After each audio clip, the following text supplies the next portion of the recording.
소리를 읽겠습니다. 그러므로 하늘에 계신 너희 아버지의 온전하심과 같이 너희도 온전하라. 아멘. 우리 가운데 교회를 허락하시고 하늘소리라는 이름으로 모이게 하시고 믿음의 한 발걸음을 함께 걸어가게 하신 하나님께 우리 감사와 영광과 찬양을 돌리며 나아가는 여러분 되시길 주님의 이름으로 축원합니다. 하늘소리 교회가 세워진 지 만 3년이고요. 그 시간들을 돌아보면 참 파란만장했습니다. 저희가 교회가 이제 1년이 간 넘은 상황에서 교회를 이사를 해야 했었고요.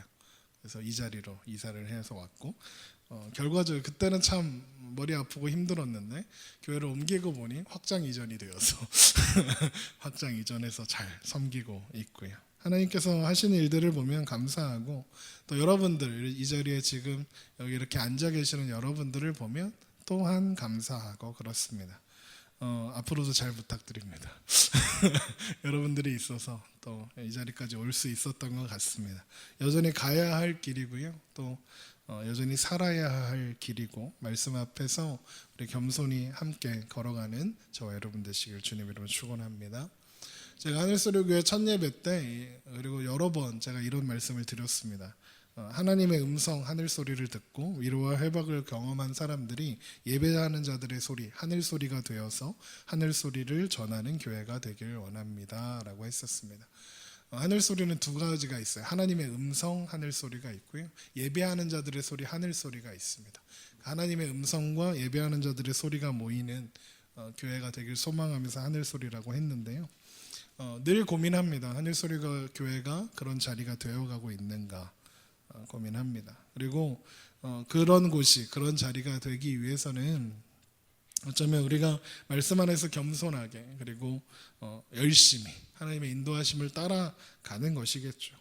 우리 안에 여전히 남아있는 연약함과 부족함에도 불구하고 우리를 놓지 않으시는 하나님께서 우리와 함께하고 계신다는 사실을, 그래서 우리가 혹 지쳐서 넘어지고 쓰러질 때라도 하나님께서 우리 손을 놓지 않는다는 그 사실을 믿고 우리에게 온전하라 하시는 그 하나님의 명령 붙잡고 사는 우리의 오늘들이 되기를 소망합니다. 그래서 우리 하늘소리 교회가 하늘소리 되는 가장 좋은 방법은 하나님 사랑하고 이웃 사랑하는 거예요. 그게 오늘 말씀의 내용이기도 하고요. 하나님을 사랑하면 늘 말씀드리죠. 하나님을 사랑하는 것은 이웃 사랑하는 것으로 드러나야 합니다. 증명되고 확인되어야 합니다. 사랑이 거룩이고 거룩이 우리 안에 채워야 하는 온전함입니다 라고 말씀드렸습니다. 그래서 우리는 어떻게든 사랑해 보려고 합니다. 저만 그런가요? 사랑해 보려고 애쓰며 살고 있습니다.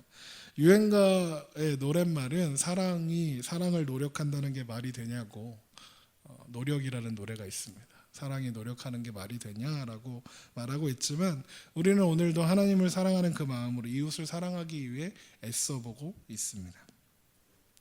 그런데 어떻게 이웃은 사랑해 보겠다 이런 마음이 들죠. 그런데 문제가 있습니다. 예수님께서요, 나한테 해를 끼치는 사람도 사랑을 합니다. 원수 사랑의 문제인데요. 그래서 도무지 이해하기 어렵고 받아들이기 어려운 명령이에요. 어떻게 나를 해치는 사람을 사랑할 수 있습니까? 악한 자를 대적하지 말라, 복수하지 말라. 이게 가능합니까? 오늘 그 말씀이 있는 마태복음 5장 38절을 한번 보세요. 거기 보면 예수님께서 이런 말씀을 하세요. 또 눈은 눈으로 이는 이로 갚으라 하였다는 것을 너희가 들었으나 나는 너희에게 이르노니 악한 자를 대적하지 말라. 누구든지 내 오른뺨을 치거든 왼편도 돌려내며 또 너를 고발하여 속옷을 가지고자 하는 자에게 겉옷까지도 가지게 하며 또 누구든지 너로 억지로 오리를 가게 하거든 그 사람과 심리를 동행하고 내게 구하는 자에게 주며 내게 꾸고자 하는 자에게 거절하지 말라. 아멘. 예수님 말씀이거든요. 속옷을 달라고 고발하는 자에게 겉옷까지 주라. 이 말은 겉옷은 소송에서 뺏을 수 없다라는 법이 있었기 때문에 그렇습니다. 그래서 속옷은 뺏을 수 있는 겁니다. 그리고 오리를 가자고 하면 심리를 가라. 이 말씀은 당시 로마의 지배하에 있었던 이스라엘은 로마 군인이요, 그냥 예를 들어서 이제 무거운 짐을 들고 가야 할 때 로마 군인이 아무나 한 명 잡는 겁니다. 너 일로 와. 그렇게 해서 짐을 지어서 억지로 끌고 갈 수 있는 게 오리였습니다. 올이 그러니까 한 2kg 정도? 이 정도 되는 겁니다. 그러니까 그 정도는 억지로 무조건 의무적으로 따라가야 하는 그런 법이 있었거든요. 그러니까 그런 법을 배경으로 해서 하시는 말씀입니다. 어쨌든 이 말씀을 한번 솔직하게 생각해 보면 가능합니까? 눈은 눈으로, 이는 이로 갚아줘야 하는 게 인간의 마음입니다. 그렇죠? 예수님은 그런데 악한 자를 대적하지 말라고 합니다. 그리고 이 말씀은요, 이웃사랑이라는 주제의 연장선상에서 나오는 말씀입니다. 하나님, 예수님, 이웃은 어떻게 사랑해 보겠다고요. 그런데 원수는 아니지 않습니까? 원수를 어떻게 사랑합니까? 나에게 위해를 가하고 나를 아프게 하고 나를 힘들게 하는 그 사람을 어떻게 사랑합니까? 예수님께서 하라는 것이잖아요. 우리가 이제 이웃이면서 원수인 아내와 남편을 사랑하는 이런 거는 어떻게 해보겠는데, 정말로 나를 힘들게 하는 그 존재에게 예수님이 사랑하라 하시는 겁니다. 그게 하나님의 온전하심처럼 온전하게 되는 거라고 하십니다. 그게 서기관과 바리새인의 의보다 나은 의이고 빛과 소금으로 사는 거라고 지금 예시로 주어지는 겁니다. 원수를 사랑하라고요. 도대체 불가능해 보이는 이 요구를 하나님께서 우리에게 하신다는 얘기는 두 가지 의미가 있을 거예요. 해야 하니까 그런 거고요. 할 수 있다는 얘기도 한 거겠죠. 우선 예수님께서 이 말씀, 눈은 눈으로, 이는 이로 갚으라 하였다. 이 말씀은 율법에 이미 써져 있는 말씀입니다. 제가 읽어볼게요. 신명기 19장에 가면 내 눈이 국률이 여기지 말라. 생명에는 생명으로, 눈에는 눈으로, 이에는 이로, 손에는 손으로, 발에는 발로니라. 이렇게 갚으라고 되어 있습니다.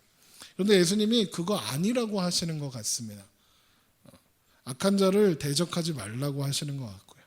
예수님이 지금 율법을 부정하시는 걸까요? 우리가 계속해서 율법에 대해서 제가 말씀드리고 언급할 때마다 드렸던 말씀을 기억해 보시면 예수님은 율법의 본래 의미를 우리에게 찾아주고자 하셨다는 것을 기억하실 겁니다. 그러니까 결국 이 말씀도 그러면 예수님께서 눈은 눈으로, 이는 이로 갚으라 하셨다는 이 말씀을 그 진정한 의미를 우리에게 찾아주려 하신다라는 의미로 받아들일 수 있겠습니다. 1차적으로 눈은 눈으로, 이는 이로, 이 율법은 복수해라가 초점이 아닙니다.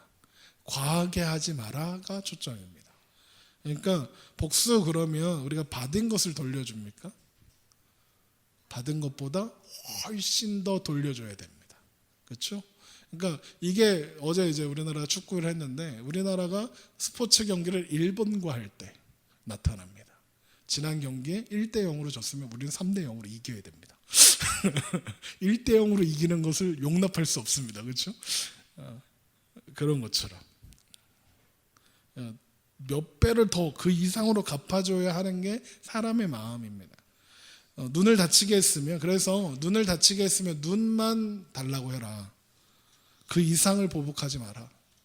너한테 상처를 냈으면 그 상처만큼만 돌려줘라. 팔을 자르지 마라. 이런 얘기입니다. 그런데 예수님께서 여기에 악한 자를 대적하지 말라고 해서 그 무언가 더 붙이시는 것 같습니다. 눈은 눈으로, 이는 이로, 그리고 악한 자를 대적하지 말라. 이 말씀은 이렇게 어떻게 보면 대조되는 말씀 같아요. 그렇죠? 전혀 반대의 이야기 같잖아요.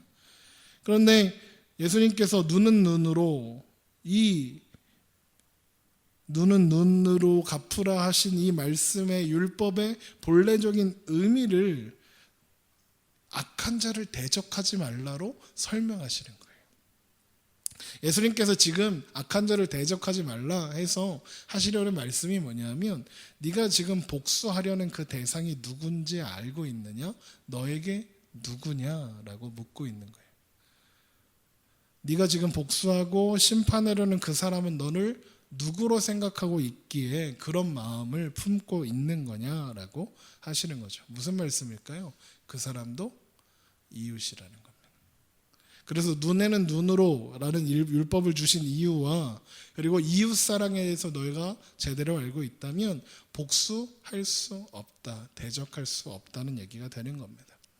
그래서 신명기의 말씀, 그 율법을 찾아봐야 됩니다. 정말로 그러한가 확인해 봐야겠죠. 신명기 19장에 한번 가보도록 하겠습니다.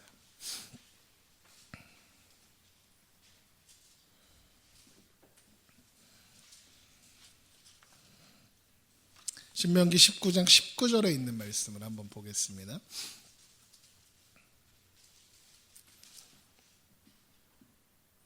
네, 제가 읽겠습니다. 그가 그의 형제에게 행하려고 꾀한 그대로 그에게 행하여 너희 중에서 악을 제하라. 그리하면 그 남은 자들이 듣고 두려워하여 다시는 그런 악을 너희 중에 행하지 아니하리라. 내 눈이 국률이 여기지 말라. 생명에는 생명으로, 눈에는 눈으로, 이에는 이로, 손에는 손으로, 발에는 발로니라 하였습니다. 여기에서 잘못하면 그가 이웃을 하려고 했던 만큼 벌을 주라, 이런 율법이죠. 상대방의 눈을 헤아려 했다면 눈을 상하게 하고, 이웃의 물건을 탐하했다면 거기에 마땅한 벌을 주어라, 이게 그 내용입니다. 그런데 이 율법을 주시는 이유가 뭐냐 하면 벌을 줘라가 아닙니다. 20절이 그 이유예요. 이 율법을 주시는 이유는 20절입니다. 그리하면 그 남은 자들이 듣고 두려워해 다시는 그런 악을 너희 중에서 행하지 아니하리라. 무슨 말입니까? 그 벌을 권고 삼아서 죄를 짓지 말라는 겁니다. 내 이웃을 해하려는 생각도 하지 말라는 겁니다. 복수하고 벌 주는 게 목적이 아닌 거예요. 이웃을 해치지 않는 것, 이게 이 율법을 주신 이유인 겁니다. 하나님의 백성들이 가져야 하는 윤리와 도덕인 셈이죠. 그런데 거기에서 더 나아가서 더 근본적인 의미를 생각해 보면 이런 거예요. 하나님이 다스리시는 나라에서는 그럴 필요가 없다는 거예요. 이웃에게 복수할 필요가 없다는 거죠. 그러지 않아도 된다는 거예요. 하나님의 나라는, 하나님의 백성은 이웃을 해야만 안 돼, 이 정도로 끝나는 게 아니라 이웃을 괴롭힐 필요가 없어 라고까지 가시는 거예요. 왜 그럴까요? 어떻게 그럴 수 있을까? 지금 우리가 가지는 온전함의 기준이 뭐라고 했냐면 하나님 사랑, 이웃 사랑이라고 제가 말씀드렸죠.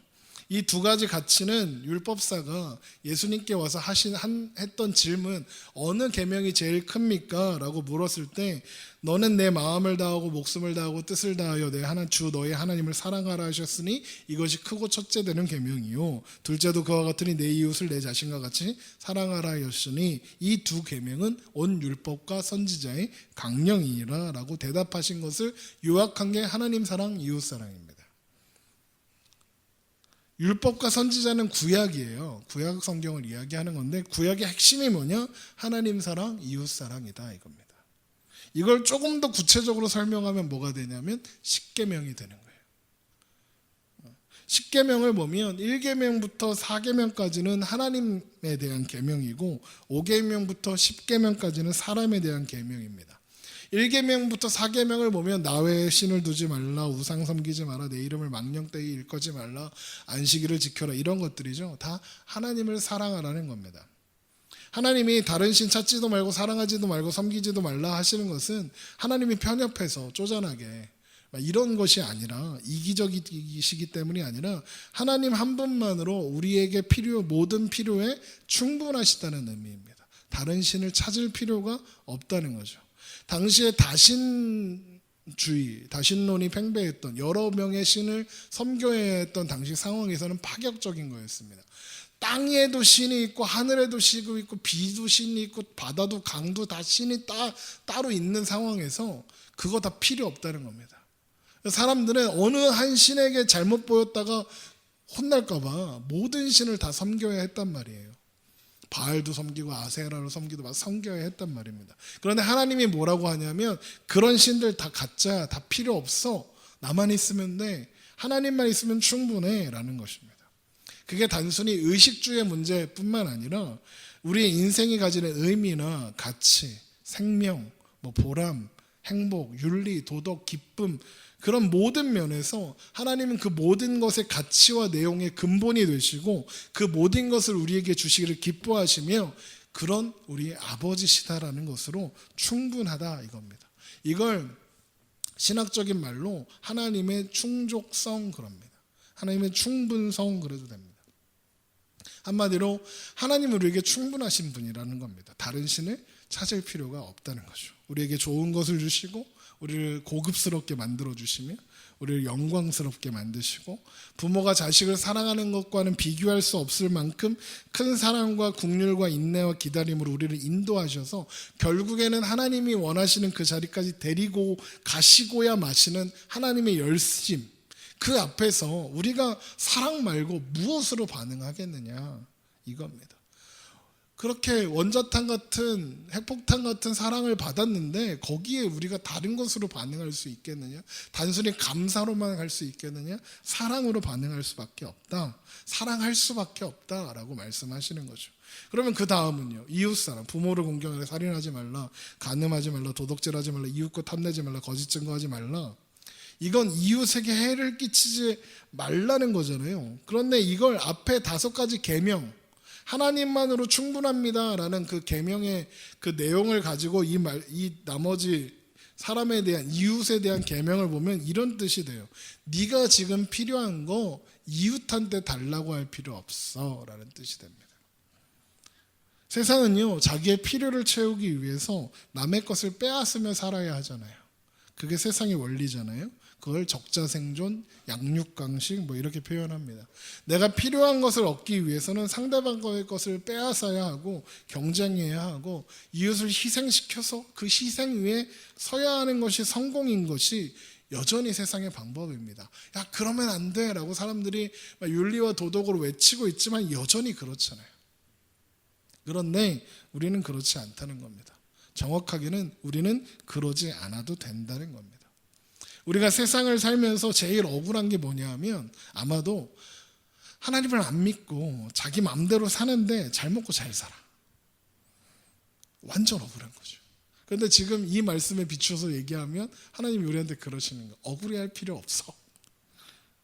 내 이웃이 형통하고 복받은 것 때문에 네가 받아야 할 것들이 줄어들지 않아. 네가 손해보지 않아 라고 하시는 거죠. 우리는 가진 사람들이니까, 부족할 것이 없는 사람들이니까. 여호와는 나의 목자시니 나는 왜 이렇게 부족한 게 많아? 이게 아니라 여호와는 나의 목자시니 내가 부족함이 없으리로다. 그게 우리니까. 우리를 향해서 악한 짓을 한 자에 대하여 보복할 필요조차 없는 존재라는 거죠. 왜요? 우리는 오늘 있다가 내일 아궁이에 던져지는 들풀도 하나님이 이렇게 입히시거든. 하물며 너희일까 보냐 믿음이 작은 자들아.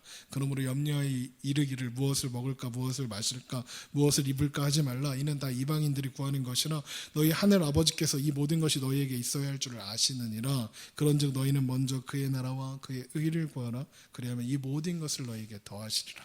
이 축복 속에 풍성히 거하는 존재들이기 때문입니다. 세상은요, 세상 사람들은 우리가 받는 그 보호를 받지 못합니다. 우리가 받는 그 보호를 알지 못합니다. 그러니까 남의 것을 가져다가 채워야만 하고, 그래서 상대방에게 해를 끼칠 수밖에 없고 속이고 할 수밖에 없는 겁니다. 그런데 우리는 아니라는 거예요. 하나님이 우리에게 충분하셔서 우리 또한 충만한 복을 누리고 있다는 거죠. 그래서 예수님께서 너희에게 악한 자를 대적하지 말라라고 하시는 거예요. 다른 차원에 있다는 거예요. 우리가 지나가던 멍멍이가 저한테 왕왕거렸다고 걔한테 가서 똑같이 왕왕하지 않는 것처럼 다른 차원에 살고 있다는 거예요. 그래서 왼뺨을 친 사람에게 오른뺨을 돌려대고 속옷을 달라는 사람한테 겉옷도 내주고 억지로 오리를 가려거든 심리를 가고 할 수 있다는 거예요. 그렇게 해도 너희는 손해볼 수 없는 존재다라고 하시는 겁니다. 우리 누가복음 15장을 한번 가보려고 해요.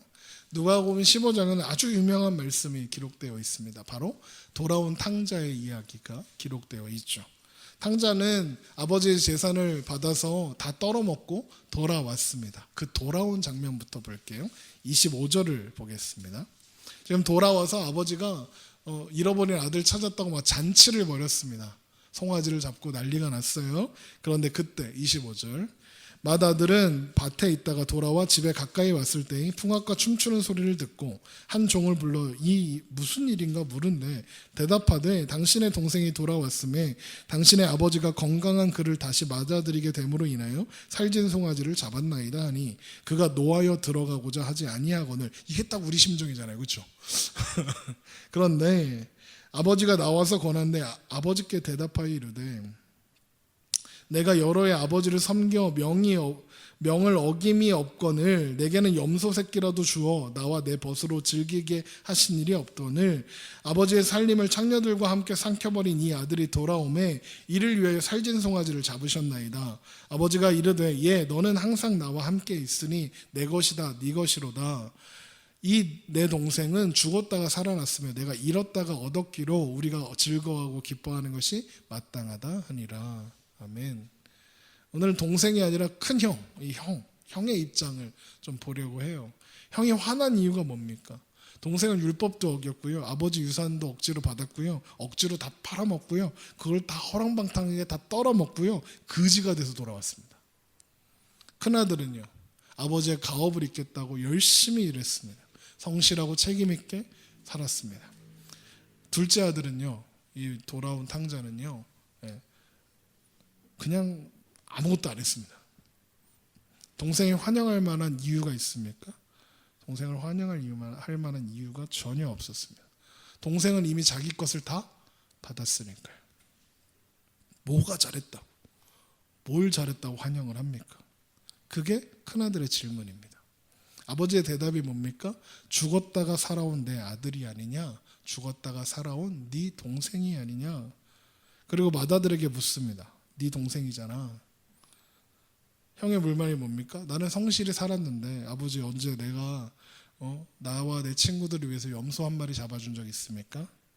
그런 다 팔아먹고 허랑방탕하게 왔는데 지금 그놈한테 송아지 잡아준 겁니까? 이런 거예요. 나는 이렇게 착하게 살았는데 치킨 한 마리 안 사주고 저놈은 소고기 사주는 거예요? 이런 거죠. 그때 아버지의 대답이 뭔지 아십니까? 야, 내가 너한테 줄 필요 뭐가 있냐? 내 거가 다 네 거잖아. 우리의 성도들의 삶이 꼭 그런 것 같아요. 우리의 신앙을 방해하는 그 원통함, 비통함이 뭐냐면 그거잖아요.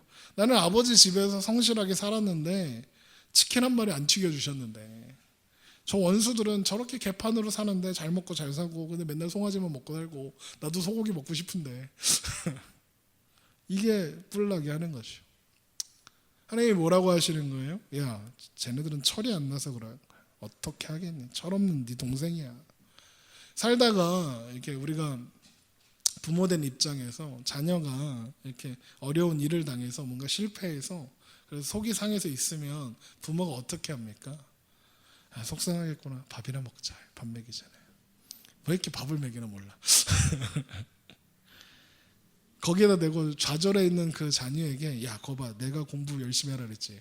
말 더럽게 안 듣고 맨날 놀러 다니고 잘하는 것도 하나도 없고 못생긴 주제에 운동도 안 하고 노래도 안 하고 준비도 하나도 안 하고 너 그러니까 그런 데 좀 받아서 싹 이렇게 하는 부모는 없잖아요, 사실.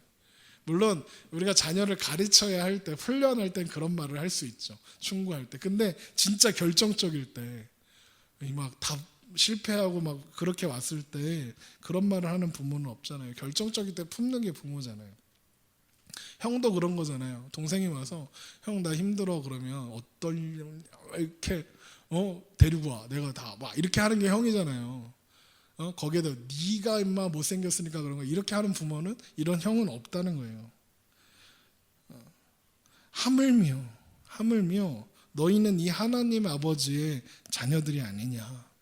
너희에게 무슨 원통함이 있느냐. 너희 인생에 뭐 부족한 게 뭐가 있느냐. 뭐 때문에 이웃의 것을 뺏어와야 하고 무엇 때문에 이웃을 시샘해야 되고 무엇 때문에 내 이웃을 가진 것이 뺏어와야 하느냐.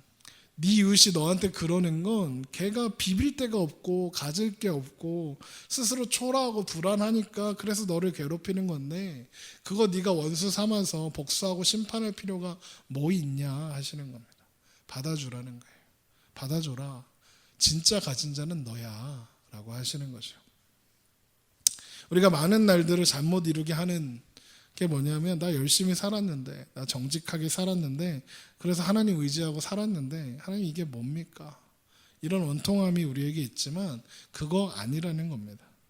맏아들은 아버지 앞에 뭐 타먹으려고 있는 게 아니에요. 그는 아버지의 인생과 사업의 동역자로 부름받고 거기 서 있는 겁니다. 야, 내게 다 네 거야. 동생은 죽었다가 산 거고 나갔다가 돌아온 거예요. 지금 소고기 먹고 있으나 소고기 먹는 게 복이 아닌 거예요. 하나님이 세상 사람들을 다루는 기준과 우리를 다루는 기준이 다른 거죠. 우리는 그의 자녀로 훈련을 받고 있어요. 세상 사람들은 그렇지 않죠. 세상 사람들도 하나님의 자비의 대상들이고 하나님이 저들도 사랑하시지만 저들은 돌아와야 하는 사람들이고 우리는 돌아와 있는 집안에 있는 자들이에요. 돌아올 때 잘해준 것과 돌아온 다음에 훈련시키는 건 같을 수가 없는 거죠. 우리가 인생을 살면서 이 세상을 부딪히면서 생기는 여러 가지 원통함과 억울한 일들에 대해서 잘못 이루는 밤이 되면 우리가 이 말씀을 생각해야 해요. 하나님 우리에게 다 주셨어요. 우리가 다 가지고 있어요. 내가 왜 이러는가? 저 무식한 놈들과 왜 싸우는가? 우리가 나누는 자고 우리가 품어야 할 자고 어떻게 해서든지 하나님이 베푸시는 은혜와 복 가운데로 들어오게끔 해야 하는 우리의 책임이 있는 자들인데 내가 왜 이러고 있는가? 나는 왜 여전히 미워하는가? 생각해야 합니다. 예수님께서요 십자가에서 달리셨을 때 조롱하고 비방하고 예수님을 십자가에 못 박은 그 사람들을 향해서 예수님이 그러시잖아요. 아버지여 저들을 사하소서. 저들은 자기가 하는 일을 알지 못합니다. 스데반이 복음을 전하고 돌에 맞아 죽어가는 그 상황에서 스데반이 뭐라고 합니까? 아버지여 저들이 하는 일을 알지 못합니다. 예수님께서 눈은 눈으로 이는 입으로 갚으라 하였다는 것을 너희가 들었으나 나는 너희에게 이르노니 악한 자를 대적하지 말라. 누구든지 내 오른뺨을 치거든 왼뺨도 돌려대며 너를 고발하여 속옷을 가지고자 하는 자에게 겉옷까지도 가지게 하며 또 누구든지 너를 억지로 오리길을 가게 하거든 그 사람과 심리를 동행하고 내게 구하는 자에게 주며 내게 꾸고자 하는 자에게 거절하지 말라 하십니다.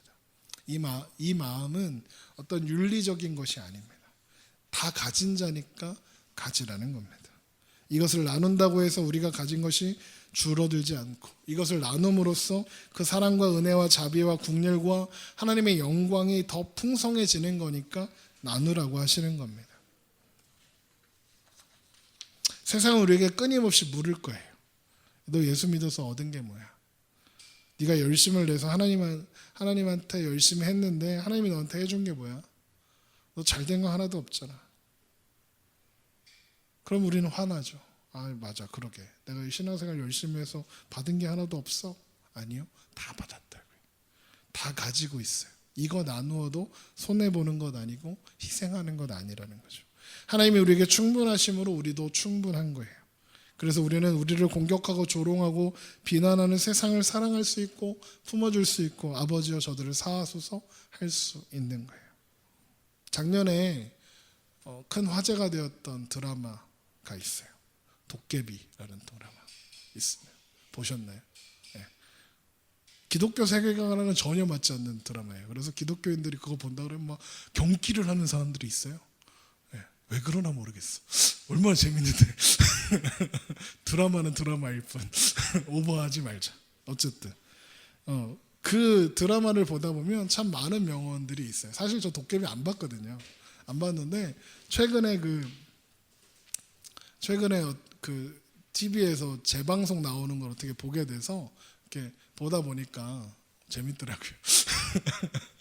그래서 보게 됐는데 어쨌든 거기 많은 명언들이 나오더라고요. 명장면들이 있는데 이제 그 중에서 이런 게 있어요. 마지막 화더라고요. 마지막 화에 떡볶이 푸드 트럭이 있어요. 거기에 여고생 2명이 와서 막 이렇게 떡볶이를 먹고 있죠. 그래서 거기 떡볶이 파는 아가씨가 있어요. 근데 이 아가씨는 삼신할매예요. 아무튼 삼신할매가 이렇게 떡볶이를 하고 있는데 얘네들이 좀 반항을 하는 거죠. 이렇게 반항스러운 말을 떡볶이 파는 할머니는 아니고 아가씨 삼신할매한테 해요. 그랬더니 삼신할매가 이렇게 보더니 이렇게 이 말을 해요. 그 맘때 다 그런 건 알지만 그 맘때 꼭 안 그래도 된단다 이렇게 하세요. 그러니까 걔네들이 갑자기 사과를 하고 잘못했어요 하고 이렇게 하는 장면이 나옵니다. 제가 그 우연히 지나가는 장면에서 저 말을 되게 곱씹게 되었어요. 그렇지 맞지. 처음에는 우리 청소년들 생각하면서 청소년들한테 해주고 싶은 이야기다. 처음엔 그런 생각이 들었는데 저 말을 곱씹다 보니까요. 하나님이 나한테 그러시는 것 같은 거예요. 우리의 연약함도 아시고요. 우리의 부족함도 아시고 하나님 다 아시잖아요. 하나님의 온전한 힘처럼 우리가 온전해지려면 아직도 멀고 또 멀었다는 걸 알고 계세요. 사랑하라 하시니까 사랑해 보려고 애쓰는데 그 마음이 너무 좁아서 아직 크지를 않아서 사랑할 수 없는 그 상태. 그런데 또 하나님의 사랑은 알아. 그래갖고 어떻게든 사랑해 보려고 애쓰고 있는 그 마음도 하나님이 아세요. 근데 여전히 우리를 못 알아보고 조롱하고 힘겹게 하는 그 세상 때문에 원통에 미치겠는 우리의 마음도 아시는 거죠. 마치 돌아온 동생과 아버지를 향해서 분통 터뜨리는 그 큰아들의 그 마음을 헤아리는 아버지처럼 다 아시는 거예요. 그런 우리에게 하나님이 그러시는 것 같은 거예요. 그 맘때 다 그런 거 알지만 그 맘때 꼭 안 그래도 된단다 하시는 것 같더라고요. 제가 아까 읽었던 마태복음 5장 38절에서 42절 눈은 눈으로 그러나 악한 자를 대적하지 말라 하는 이 말씀이 그 맘때 다 그런 거 알지만 그러지 않아도 돼 라고 하시는 것 같더라고요. 너 아직 연약한 거 알아. 네가 복수하고 싶고 원통한 거 알아. 그런데 그러지 않아도 돼. 내 거가 다 네 거라니까 그러지 마. 너를 통해서 이루어가고 있는 나의 나라를 봐. 내가 지금 너를 통해서 하나님 나라를 만들어가고 있어. 그런즉 너희는 먼저 그의 나라와 그의 의를 구하라. 그리하면 이 모든 것을 너희에게 더하시리라가 이걸로 보이는 거예요. 베드로전서 2장 9절에 그러나 너희는 택하신 족속이여 왕같은 제사장들이여 거룩한 나라여 그의 소유된 백성이니 이는 너희를 어두운 데서 불러내어 그의 기이한 밑에 들어가게 하신 이 아름다운 덕을 선포하게 하려 하심이라. 그 말씀이 이 말씀으로 보이는 거예요. 도깨비 대선데 우리는요, 우리가 가진 것, 우리에게 주신 것, 우리 가운데 채우실 것을 바라봐야 하는 거예요. 하나님 우리한테 그러시는 거예요. 그래, 네 마음 알아. 그런데 안 그래도 된단다. 다 그럴 거라는 거 알아. 그럴 수밖에 없다는 것도 알아. 그런데 꼭 안 그래도 된단다 하시는 것 같아요. 야, 그러지 마. 너 안 그러면 너 죽어? 하시는 게 아니라 우리한테 토닥토닥 그렇지, 힘들지, 어렵지. 그런데 그러지 않아도 돼. 왜? 너는 이미 다 가지고 있으니까. 그럼 우리가 가진 것들을 바라보기 원합니다. 하나님이 우리에게 채우신 것들을, 하나님께서 우리 안에 채우시고자 하시는 그 온전함을 바라보기 원합니다. 그래서 우리에게 허락하시는 오늘들을 하나님이 우리에게 찾아오신 그 사랑과 긍휼의 그 풍성함을 나눠보기로 하는 우리가 되었으면 좋겠어요. 그리고 그렇게 나누며 하루하루 살아보는 우리가 되었으면 좋겠어요. 어렵죠. 된다고 안 했습니다. 바로 되는 거 아닙니다. 그러나 하나님 우리한테 토닥토닥 어깨 토닥거리시면서 그한테 다 그런 거 알지만 그한테 꼭 안 그래도 된단다. 괜찮아. 너는 이미 다 가진 사람이니까 라고 말씀하시는 그 음성을 듣는, 그래서 우리가 소망 가운데 오늘도 다시 한번 사랑하며 사는 저와 여러분 되시기를 주님의 이름으로 축원합니다.